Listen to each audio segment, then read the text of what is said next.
Hello, magandang umaga po mga kaagapay.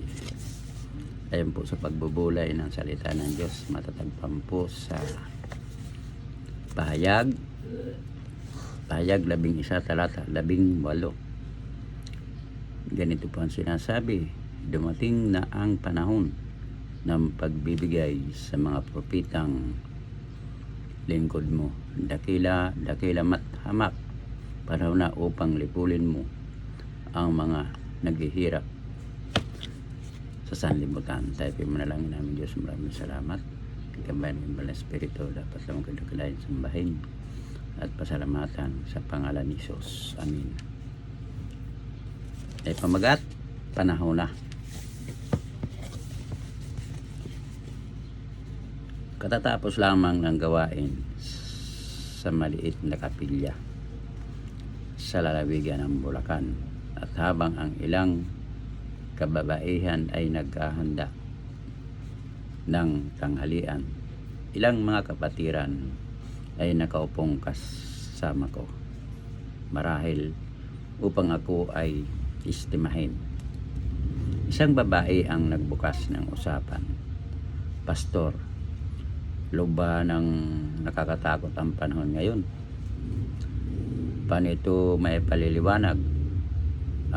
Totoo, maaaring magamit din ang kaaway sa ating mga mananampalataya ang mabagsik na paraan na ginagamit niya. Subalit yaong katiyakan ng buhay na walang hanggan ang hindi niya mababago, at yan ang nagbibigay sa atin ng katiwasayan, ng kapayapaan. Subalit ang isa pang nagbibigay sa akin ng kagalakan, tulad ng ating talata ngayon. Darating ang isang araw, ibibigay ng Diyos ang gantimpala sa kanyang mga hinirang. Ngunit ito rin ang panahon na lilipulin na niya ang nagpahirap sa sanlibutan. Si Satanas, lubusan ng mawawala ang kanyang kapangyarihan. Siya na napakaraming napahirapan, hindi na maglalaon, at wawakasan na ng Panginoon ang kanyang mga ginagawa. Salamat sapagkat alam ko, at ngayon ay alam natin, na nalalapit na ang wakas ng nagpapahirap sa sangkatauhan, sa pagbabalik ng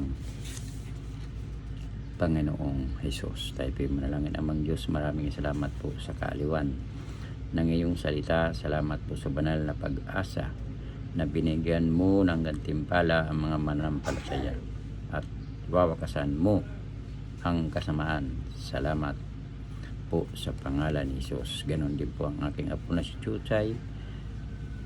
Patuloy mo siya hipuin ang kanyang karamdaman, sapagkat siya manggagamot noon, ngayon at magpakailanman, sa pangalan ni Jesus. Amen. Maraming salamat po mga kagapay sa nakikinig na salita ng Diyos. Pagpalain po ang inyong buong sambahayan. Yan lamang po kayo magbabalik. Sa Diyos ang papuri. Bye bye.